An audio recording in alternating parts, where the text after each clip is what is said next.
Welcome back to Genetics in the Paddock. I'm your host, Emily Johnston, and I'll be taking you along on my journey to learn about all things genetics in extensive livestock. Today's guest is Leo Cummins, a retired scientist from the Victorian Department of Agriculture. This episode will heavily focus on the concept of twinning in cattle. This is an episode I can guarantee you'll want to stick around for, and one you'll enjoy. So with that, let's get into it.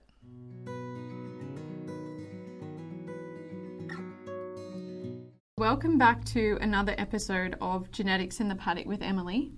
Today I'm joined by Leo Cummins, who is my special guest on the podcast today. So I'd like to say a big thank you, Leo, for sitting down to have a chat with me.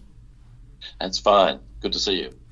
Thank you. Today we're talking about something very interesting, the concept of twinning in cattle, which we haven't actually spoken about on the podcast at all. So I'm sure this will be a really nice episode to unwind some of the science behind that and some of the really interesting bits and pieces that are happening in this area of research. So Leo, I might get you to just kick us off with, just a bit of an overview of the interest in twinning in cattle, because last time we had a bit of a chat about that. It seems to be a bit of research that, isn't quite new and has been going on for a little while now. So can you just give me a bit of an overview of where this kind of interest started or where it's come from? Well, the interest in twinning goes back a long way, of course. In the 1940s, they started looking at how the cow reproduction system worked, and one of the things they found out was that you could stimulate cows to have extra ovulations with FSH and LH, two hormones come from the pituitary, but at that time those hormones were in pregnant mare's serum. The blood of pregnant mares were producing had those hormones in them, and you could actually extract them and use them to stimulate extra ovulations in cattle and sheep and that sort of thing. So in the 1940s, they started sort of thinking, well, if we can stimulate extra ovulations, we can get some twinning. And it was of interest to both sheep and cattle producers, or scientists rather than producers at that time. But a lot of work was done with that right up until really the 2000s. But we really couldn't get reasonable control of the ovulation rate. In other words, sometimes it worked well, sometimes it didn't, but there was never a situation where it was easy to apply and gave reliable results. So that sort of technology has moved on to be the superovulation technology for embryo transfer, of course. But for actually producing twins, it just basically failed. It produced a few, but not enough to worry about. And the next step that happened was that in the 1980s, I guess it was, the concept of vaccinating against a hormone to control the whole feedback loop became possible, and the sheep vaccine to induce twinning called fecundin, or now it's Ovastim, was produced, and it works, and it's a commercial product, perhaps not as widely used as some people might like, but it's there and it is usable and useful. But at that time we were looking at, I got a scholarship to go to Armidale and work with UNE and CSIRO there on the Baroola sheep. And we were looking at why the Baroola sheep had such a high ovulation rate. And we discovered a hormone system there, which was called inhibin, which reduced the animals. It's inhibited the formation of FSH, follicle stimulation hormone, and therefore reduced ovulation rate, allowed ovulation rates to increase, inhibited FSH. And so when you vaccinate against inhibin, FSH rises. And so we fiddled with that and did quite a lot of work on that, and showed that an inhibin vaccination would increase ovulation rate in both sheep and cows. And that was the end of my studies at Armidale. But at that stage, the meat research people said, well, let's keep going with this. And we had a big program based at CSIRO Armidale and BVI Hamilton, where I worked, and the Grafton DPI. And we had two parts to that. One was to look at the vaccine itself, see if we could vaccinate cattle to increase twinning rate. And secondly, to actually induce twinning rate by embryo transfer and look at the management of cows that had twins.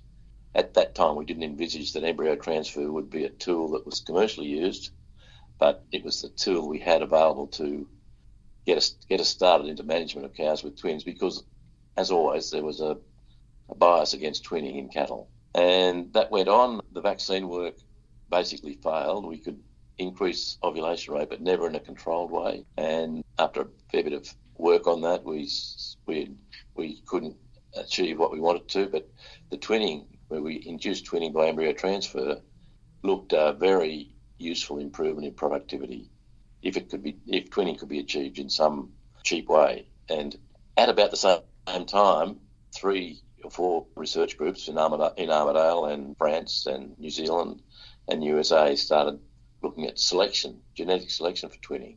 And the outcome of this was they all made a little bit of progress, but none got very far, except for the Americans, who put together a very big program on selecting cattle for twinning. And they were successful, basically. They operated in a smart way. They looked at measuring ovulation rate as the key limiting factor in twinning, and they measured ovulation rate in heifers as soon as they reached puberty over a number of cycles. And then they were able to then select the heifers and their brothers, of course, at an early age for twinning potential. And this was the key reason they succeeded. The other reason they succeeded is that they operated at scale and they weren't limited by breeds. At their peak, they had about 800 cows in their single-purpose selection line for twinning. And this selection line increased from about a 2 or 4% twinning in the first generations to a 50% twinning rate when the line was terminated in 2013, 2015. So with that background and the idea that twinning was possible, I sort of went to the States and talked to the people over there, and we actually went on to import some twinners from this particular line of cattle. Yeah, that sounds really good. That's a very, very collaborative piece of research as well. It sounds like there were a lot of people involved in the research programs that were happening, not only here but overseas as well, which is really cool to hear. So where are we at the moment with the twinning research programs? Because you said that you've imported some genetics yourself and you've given us a really nice summary of the history and all the people involved. So where are we currently at with that? Because I guess I'm interested to know, because you were talking about, there was challenges with the vaccine and also, a few other bits going on in the background. So where are we currently sitting with the twinning in cattle at the moment? Well, the twinning in cattle at the moment, there's no vaccine. It's not useful at this stage. The old FSH stimulations are really too complicated for any commercial usage. But I said they're still the key of some of the embryo transfer work that's been done. But the twinner cattle line, the only really successful twinner cattle line was the one bred by the Americans at Nebraska at their research station there. I've imported them basically on a private basis. I thought it was worth doing. We've got a small number of herds in Australia and a small number of herds in America who have groups of cattle with this particular twinning bloodline in them. The interest in twins, of course, has increased with the greenhouse gas story because, of course, if you have twins, you have less cows but more calves.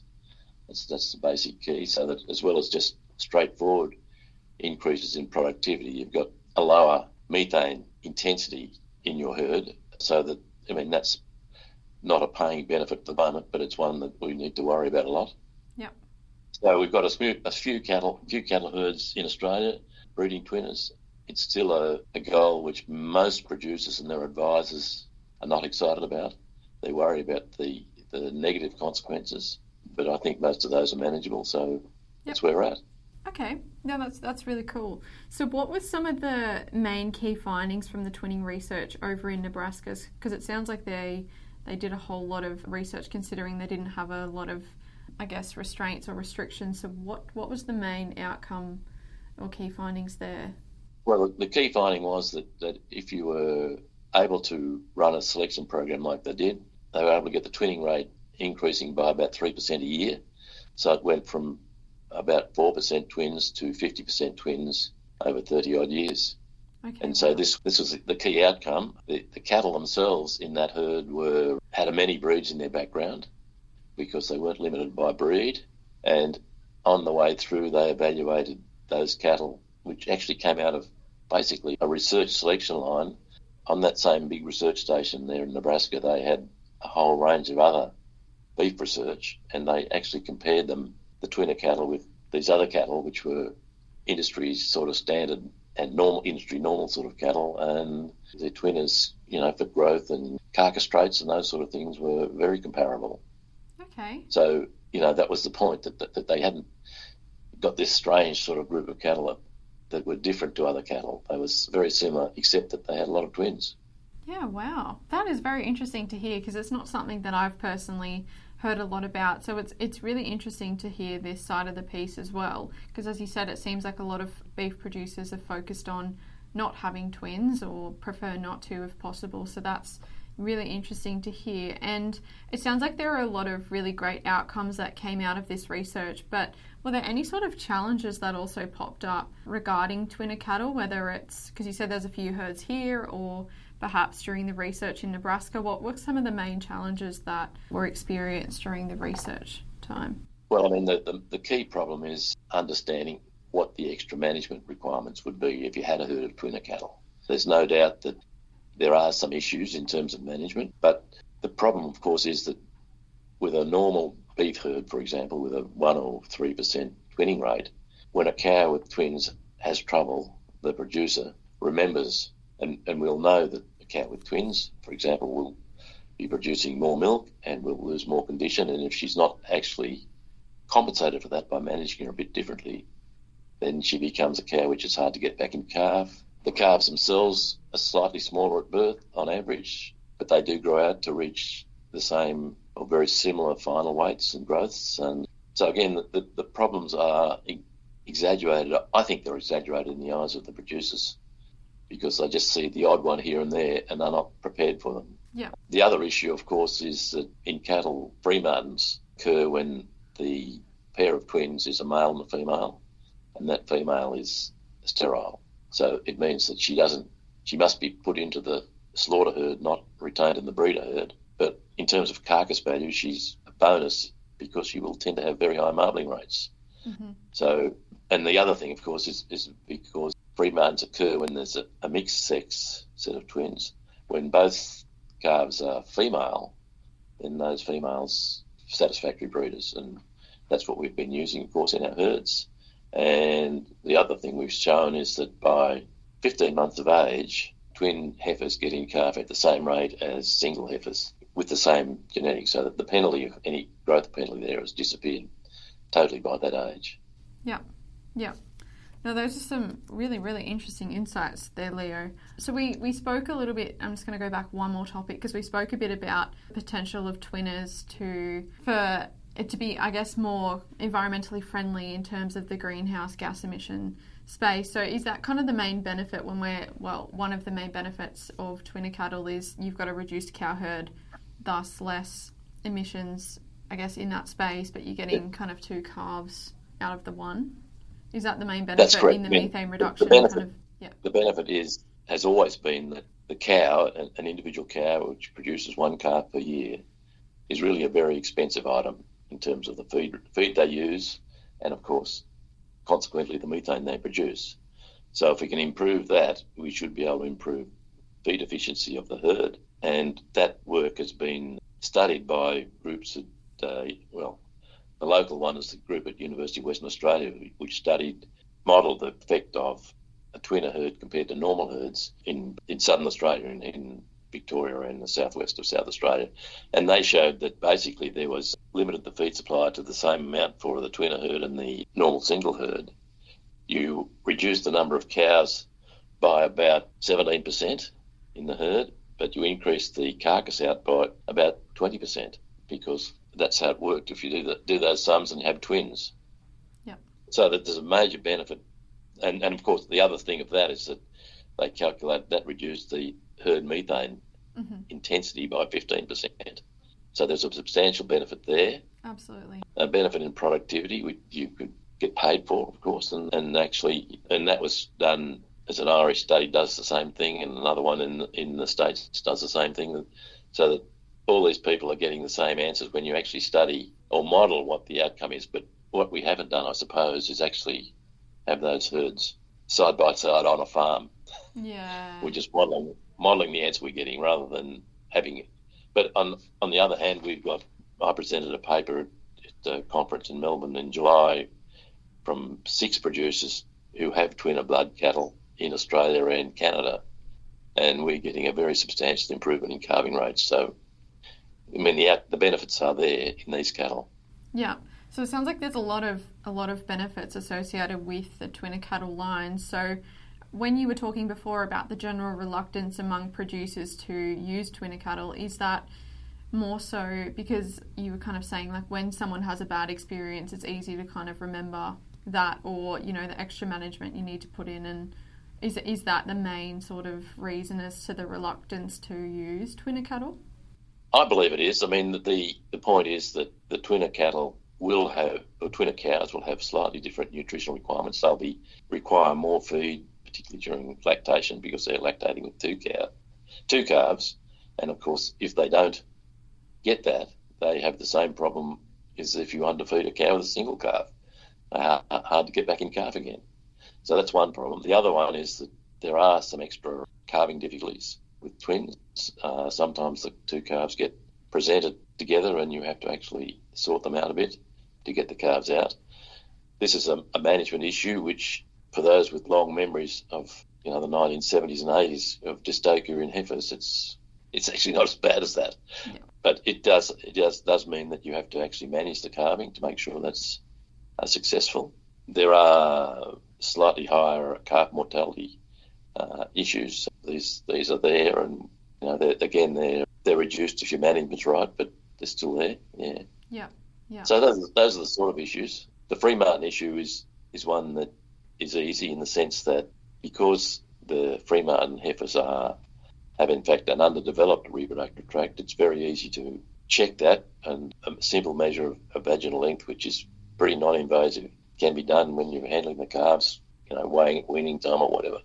It's a very simple and easy measure to use to confirm whether the heifer will be sterile or not.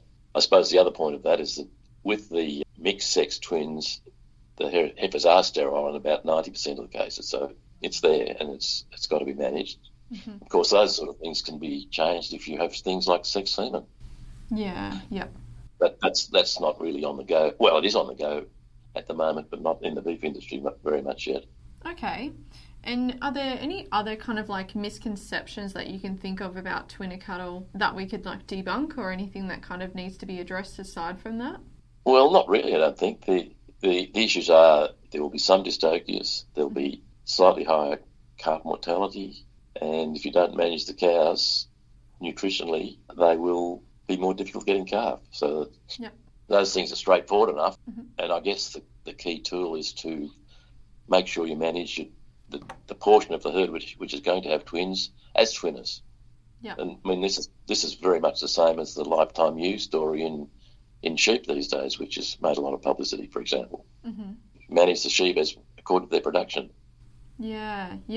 No, that's some great advice there, Leo. And just talking about sheep, so I know there's been a bit of talk around like about the Barula gene, and it's something that's been discussed a fair bit in the past. So how does like the genetic aspect of twinner cattle compare to the Barula gene? The twinner cattle we're dealing with are this line of cattle, Select Nebraska, USDA, and we believe that the twinning is caused by many genes. Okay. It was accumulation of a lot of genes having small effects on increasing the twinning rate. The Barula gene in the sheep is now known to be a single gene, and so we've got a gene marker system. We can submit a blood sample to a DNA lab or a semen sample or whatever, and get a result as either a carrier or a double carrier or a normal sheep. So that it's very easy to get the genetic basis or apply the genetic basis of Barula sheep nowadays with the DNA technology we've got. Whereas the cattle story, there is no DNA marker. Lots of people have looked at that pretty intensively, and it's almost certainly not a single marker, but there are a number of genes involved, and we haven't actually tracked them down yet to have that sort of technology available to us. Yep. Okay. Yeah, thank you for clearing that up. So what do you see the future prospects of twinning in cattle looking like? I guess considering that there's always, advancements in technology, considering like embryo transfer systems and, the constant flow of research going into genetics. So what do you see the future prospects of twinning in cattle looking like? Well, I mean, there are several ways you could look at this. The first one is that they could be developed as a breed, and that's inverted commas, like the way composite sheep are actually now figuring a big role in the prime lamb industries. You just take that line of cattle and move along, select them for twinning and for all the other traits you need to select them for, growth and carcass and those sort of things. And essentially they're normal cattle. So you could actually have a breed, if you'd like to call it that, of twinner cattle. Or the second option would be to use them in rather the same way as the old, again, prime lamb system of Merino ewe, Border Leicester ram, crossbred being the ewe flock and the Pole Dorset being the terminal sire. You could do that sort of thing as well. That's really a possibility. And it would mean that, for example, if you use an Angus cow as a big breed, if you like, they would be continued being selected for the same things the Angus breeds are selecting for now. The twinner group would become a specialised group with in a industry sense, a small number of very good twinner bulls, and then the first cross animals, which would be producing calves at around about 125%, might be mated back to Angus or to some specialised breed like a Wagyu, for example. Mm-hmm. And that would be the sort of final product. And all those things can be refined by the technology that's available. I did mention sex semen and the ET programs and in vitro embryo production programs are getting better all the time. When we did our stuff now 30 years ago, that was sort of very, very expensive technology to and never really considered to be a possibility as a commercial thing. But whereas now, that sort of technology is probably not commercial yet, but it's been used in the stud industry, and it will probably be developed for the beef industry as well, particularly the smaller or more intensive herds like this are mostly in southern Australia. I mean, I don't see that sort of thing going into the northern country, but even so, it may get in parts of that as well. Yeah, for sure. No, it definitely sounds like it's something that's very achievable, and I'm sure after this episode, a lot of people are going to be quite interested in this topic. So I guess for people who are listening and might be interested in the concept of twinner cattle, what advice would you give to them as to, you know, some considerations, or if this is something that they want to kind of pursue, where would you suggest they start with that journey? Well, the key technology bit, I suppose, is the ability to diagnose a cow that has a single or a twin calf. At the moment, this is available by ultrasound technology, and probably most vets have access to that. Most vets who do pregnancy testing in cattle would have access to that sort of technology. So that bit of technology is one that's come through in the last 20 years. It's now there, and that's very important. So that if you have a cow or have a herd which has a higher twinning percentage than normal, you need to know which of the cows within that herd are going to have twins. Mm-hmm. So that's the first thing. The breeders we've got here have got small numbers of bulls. We could deal with them. I mean, that's a commercial possibility, you know, that's those sort of things. The point is, I guess, that you need to be, if you're going to take on twinning, you need to think about how you're going to manage them. And I said the first point will be to be able to diagnose which ones are having twins. And the second point will be to have management systems where you can supervise calving correctly and provide the extra individual animal feed where it's required for the cow, if that's necessary in your situation. In many situations, it'll just be, you know, grazing on good grass and that's it. Yeah.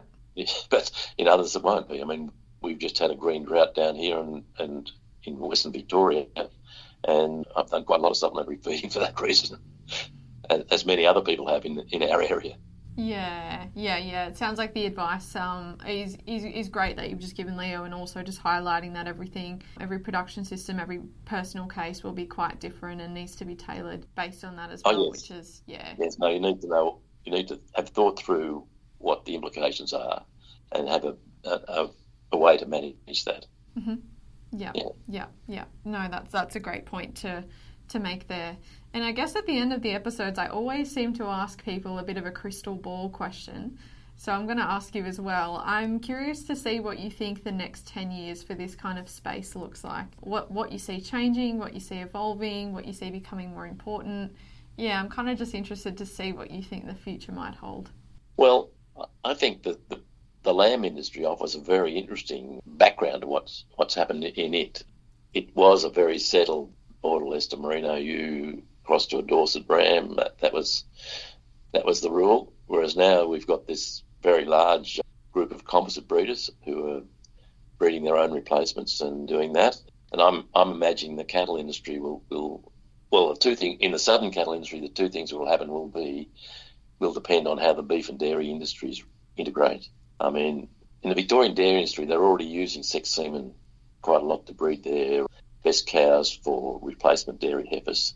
So you've got this big pool of dairy cows which can be allocated to beef size and actually really compete with the existing Victorian beef industry simply because of numbers. I mean, and of course, if you take the beef cow out of the system, then the methane output disappears basically, so that it becomes a very efficient beef production system, but quite different to the one we're used to now. In terms of the beef industry itself, I imagine these two things will happen. I imagine we will get more of the twinner beef breeds or twinner beef into conventional breeding systems as such. These might be the sort of F1 system that I just talked about, but I think we'll see also the technology, the reproductive technology, becoming more important, again, particularly for the more intensive, and I say southern in inverted commas, industries. Yeah, thank you so much for sharing that. Those are some really cool thoughts on what the future might hold, and it's a very interesting space, and I feel like it's always evolving, so it'll be really, really interesting to keep an eye on it and see how things change over the near future as well. So thank you so much for sharing that, Leo.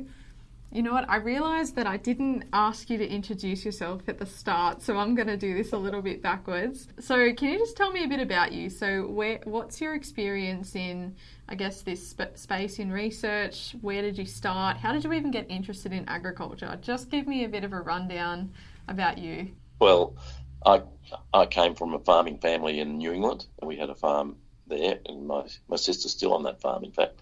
I went and did veterinary science, and then I got a research job in beef production at the Victorian Department of Agriculture at Hamilton, at the Pastoral Veterinary Institute at Hamilton, where I worked for over 30 years. Basically, well, I started off on beef production only, and then it became beef and sheep production. We were dealing with reproduction.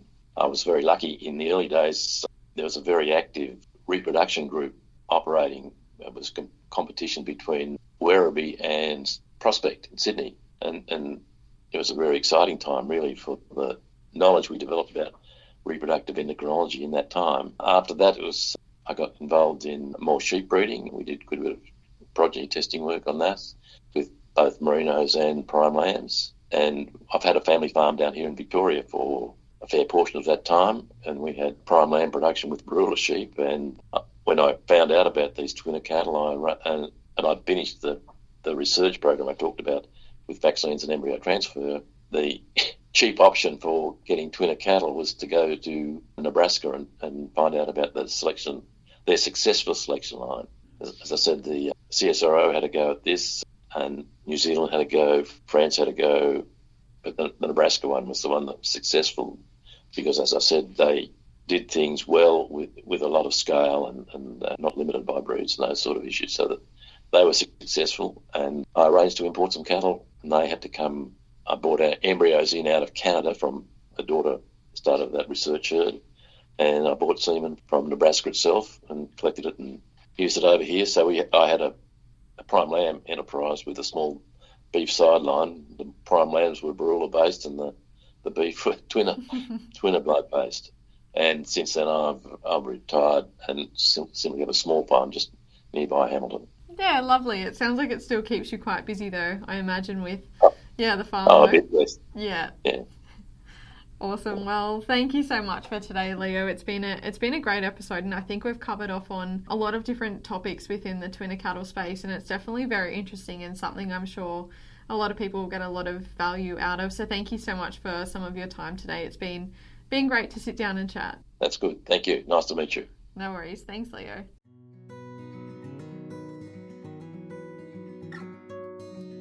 And that brings us to the end of this episode of Genetics in the Paddock with Emily. I hope you found our discussion as enlightening as I did. This episode was produced by the extensive livestock genetics team within the New South Wales Government. If you enjoyed this episode, please consider subscribing to our podcast on your favourite platform, leaving us a review and sharing it with your friends and colleagues. Your feedback and support help us grow and reach more people who are passionate about livestock genetics. If you have any questions, comments, or suggestions for future topics or people you'd like to hear on the show, please feel free to reach out to me on emily.johnston@dpi.newsouthwales.gov.au. Thanks again for listening, and until next time.